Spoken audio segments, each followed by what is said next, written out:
Thus says the Lord, who makes a way through the sea, and a path through the mighty waters. Come and see the works of God. He turned the sea into dry land, and they passed through on foot.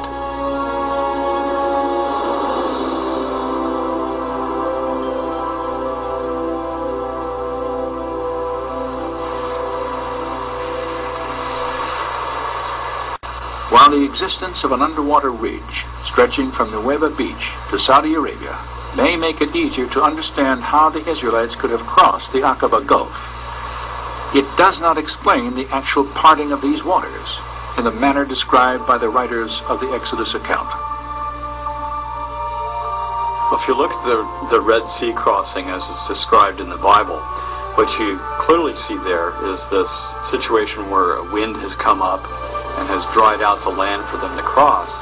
But then there's this element where the waters have formed a wall to the left and the right of the Israelites as they pass through. And they say that 2 or 3 times, so it's quite clear in their memory that the waters were like a wall.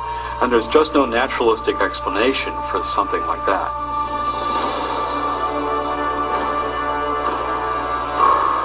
For those who accept the idea that God could have divided the Red Sea by performing a miracle, the lack of naturalistic explanation poses no difficulty. Scholars, however, have generally assumed that miracles are impossible because they violate the laws of nature.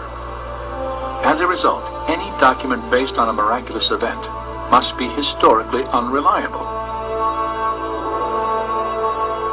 This reasoning, though widespread, is not without opposition. C.S. Lewis believed that miracles are acts of God, and therefore entirely possible if there is a God to take action.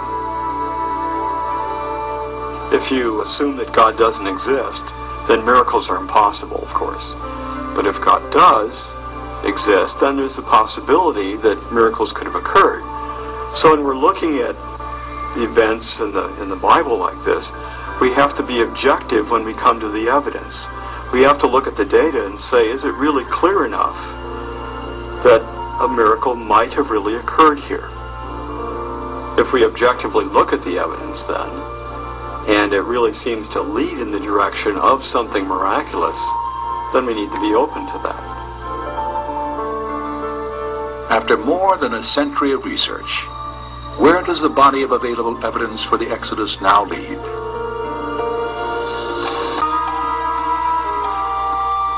Many archaeologists have attempted to trace the path of Israel's journey to Mount Sinai. The routes they have most frequently proposed have yielded little or nothing in the way of actual confirmation.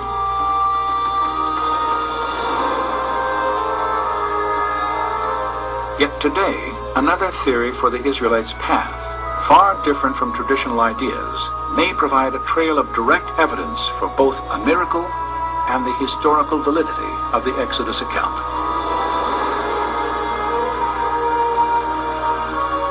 Beginning in northeastern Egypt, Egyptian records and archaeological excavations document the presence of a Hebrew slave population several centuries prior to the probable time of the Exodus. Evidence also shows that the Hebrews later appeared in Canaan, the promised land, after centuries of bondage. Historical documents, and possibly archaeological evidence, locate the Mountain of God in northwest Arabia, the site of biblical Midian.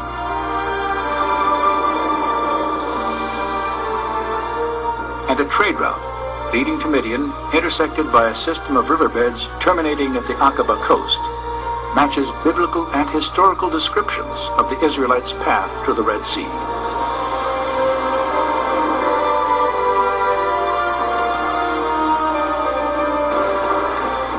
There, in the waters off Nueva Beach, structures resembling 18th dynasty chariot wheels lie embedded in coral on an elevated ridge that connects the Sinai and Arabian peninsulas.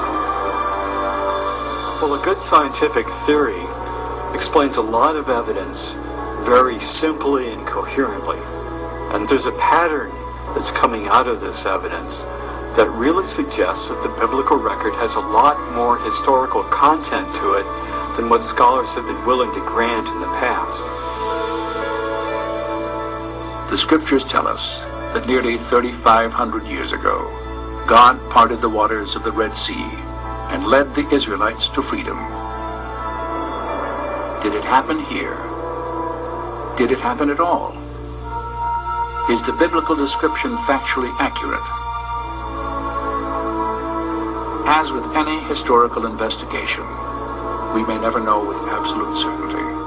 And so, perhaps belief in the Exodus will always require a measure of faith.